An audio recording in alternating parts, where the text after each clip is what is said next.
Hello friends, how are you all? I am Valia and today I am going to discuss previous year's questions of December 2019 education के. So इससे previous lessons में मैं November 2020 आपको करा चुकी हूँ, तो अब हमारा चल रहा है December 2009 और आज हमारा part 2 क्योंकि part 1 में मैं आपको cover करा चुकी हूँ, इससे पहले 10 questions. So the question is, which branch of philosophy has a direct relevance for deciding transactional strategies of curriculum? कौन सी ब्रांच है फिलॉसफी की जिससे डायरेक्ट रेलेवेंस है इस चीज का कि ट्रांजैक्शनल स्ट्रेटजीज जो होती है करिकुलम की? मेटाफिजिक्स हम जानते हैं रियलिटी पे बेस्ड है, एक्सियोलॉजी वैल्यू से बेस्ड है हमारी, तो अल्टीमेटली हमारा आंसर आ जाता है कि एपिस्टेमोलॉजी की बात किया, नॉलेज की बात कर रहे हैं। जो हम ट्रांजैक्शनल स्ट्रेटजीज लेके चलते हैं करिकुलम में, वो हमारे एपिस्टेमोलॉजी के साथ डील करता है। And the next question is correct sequence in the development of educational technology. हमें करेक्ट सीक्वेंस बताना है किस चीज का, कि कैसे डेवलपमेंट हुआ था एजुकेशन टेक्नोलॉजी का इंडिया में। पहले ऑडियो एड्स आए थे या आईसीटी एड्स आए थे या वीडियो एड्स पहले आए थे या फिर ऑडियो विजुअल एड्स पहले आए थे? तो इससे तो हमें बिल्कुल क्लियर समझ में आ रहा है कि पहले ऑडियो एड्स ही आए थे, उसके बाद आपके वीडियो एड्स आए थे, फिर आपके ऑडियो विजुअल एड्स आए थे, देन आईसीटी आया था, क्योंकि आईसीटी तो आपका लेटेस्ट में आता है। तो ये तो अपने आप एलिमिनेट हो जाता है, क्योंकि आईसीटी पहले कैसे आ सकता है? नहीं, वीडियो एड्स से पहले ऑडियो आया था, ऑडियो विजुअल कैसे आ जाएगा पहले? तो ये अल्टीमेटली आपका आंसर आ गया। So the next question is, इनमें से कौन सा रिसर्च डिजाइन है जो यूटिलाइजेस होता है डाटा जब आपको किसी इंडिविजुअल से लेना हो, ऑटोबायोग्राफीज चेक करनी हो, पर्सनल टॉक से पर डिस्कशन? जब हम पर्सनल टॉक की बात कर रहे हैं, पर्सनली आप किसी को ले रहे हैं, तो ये कहीं ना कहीं आपका नैरेटिव रिसर्च डिजाइन आता है जिसमें स्टोरी टेलिंग आती है, इंडिविजुअल टॉक्स आती हैं, ऑटोबायोग्राफीज आती है, तो ये सब आपका नैरेटिव रिसर्च डिजाइन का एग्जाम्पल है।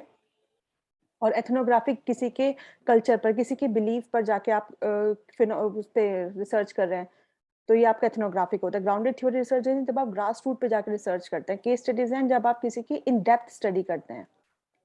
तो इसका आंसर आपका हो गया narrative research design. Next question बहुत अच्छा क्वेश्चन है, नियरेस्ट कोशा। जो हमारे टाइप्स ऑफ कोशा दिए गए हैं फिलोसफी में, आत्मा से कौन सा बिलोंग करता है? वेदांता फिलोसफी के हिसाब से आपको बताना है। प्रण माया कोश, विज्ञान माया कोश, मनोमाया कोश या फिर आनंद माया कोश? देखिए, अन्न माया कोश जो होता है, अन्न माया कोश, अन्न से मतलब हो गया आपका फूड का अर्थ से। प्रण, प्रण का मतलब होता है पानी, एनर्जी। मनोमाया कोश, मन से, इमोशंस, फायर। विज्ञान, विज्ञान का मतलब नॉलेज, आकाश। आनंद, आत्मा, हैप्पी।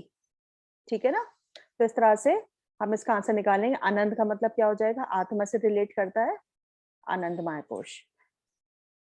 नेक्स्ट क्वेश्चन है हमारा, the acronym DMAIC of six sigma method stands for. आपको इसके एक्रोनिम्स बताने हैं, क्या होगा? Define, measure, analyse, improve, control. ये आपका 9th यूनिट से क्वेश्चन है, सिक्स सिग्मा मेथड में इन्होंने पूछा है, तो इसमें हमारा बिल्कुल क्लियर हो जाता है। Second, define, measure, analyse, improve and control. फिर आता है हमारा, इनमें से कौन से फैक्टर्स हैं जो इन्फ्लुएंस करते हैं आपको करिकुलम चेंज को? किस चीज को इन्फ्लुएंस कर रहे हैं? करिकुलम चेंज को कौन इन्फ्लुएंस कर रहा है? ग्रोथ इन नॉलेज इन्फ्लुएंस कर रहा है, टेक्नोलॉजी चेंज भी इन्फ्लुएंस कर रहा है, नीड्स एंड एस्पिरेशंस जो होंगे लोगों की, वो भी आपके करिकुलम चेंज को इन्फ्लुएंस करती है। जॉब का placement, availability of competent teachers, नहीं, ये दोनों चीजें आपकी नहीं करती। तो अल्टीमेटली आपका आंसर निकल के आ गया A, B and C। So next question है हमारा, which of the following statements are true for historical research design? के हिसाब से आपका कौन सी स्टेटमेंट सही है? तो जब हम हिस्टोरिकल रिसर्च की बात करते हैं, तो इसमें क्वालिटेटिव डाटा होता है, क्वालिटेटिव रिसर्च होती है, बिल्कुल सही बात है। Testing hypothesis is an integral part, इसके अंदर हाइपोथेसिस टेस्टिंग नहीं होती, क्योंकि ये क्वालिटेटिव रिसर्च है आपकी। Findings can be generalised to other situations, ये भी नहीं होगा। Data are examined for the validity and authenticity, जाहिर है हम जो भी प्राइमरी डाटा सेकेंडरी डाटा जो भी हम लेते हैं, उसको हम वैलिडिटी चेक करते हैं, उसकी ऑथेंटिसिटी हम चेक करते हैं, बात बिल्कुल ठीक है। Content analysis is used for the data treatment, content को एनालाइज किया जाता है डाटा को ट्रीट करने के लिए। तो इस हिसाब से हमारा आंसर क्या हो जाएगा इसका? A, D and E। ना तो हम इसमें हाइपोथेसिस टेस्टिंग करते हैं, ना ही हम इसको जनरलाइजेशन करते हैं इसके अंदर। ये सब आपका फंडामेंटल रिसर्च में होता है, क्योंकि ये आपकी क्वालिटेटिव रिसर्च होती है, तो हिस्टोरिकल रिसर्च में ये नहीं होते। नेक्स्ट क्वेश्चन है हमारा, इमोशनल इंटेलिजेंस से रिलेट करता है कि आपको उसके कैरेक्टरिस्टिक बताना है। सेल्फ अवेयरनेस क्या होता है? सेल्फ मैनेजमेंट क्या होता है? देखिए, ये बहुत इजी है, तो इससे हम स्टेटमेंट्स निकालना हमारे लिए और भी आसान हो जाएगा। सेल्फ अवेयरनेस क्या है आपकी? सेल्फ मैनेजमेंट क्या है हमारा?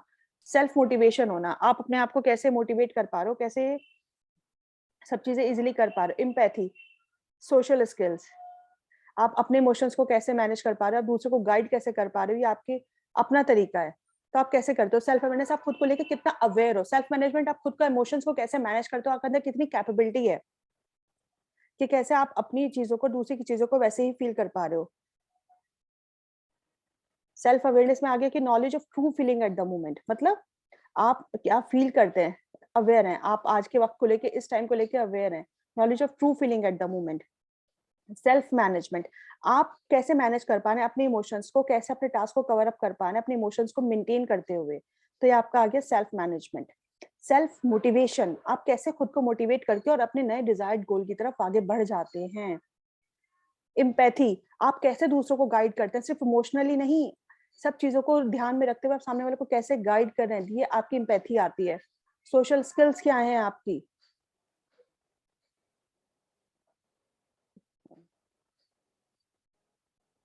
नहीं सॉरी, एम्पैथी का मैंने गलत लगा दिया। एम्पैथी का है being able to sense what other feels and want.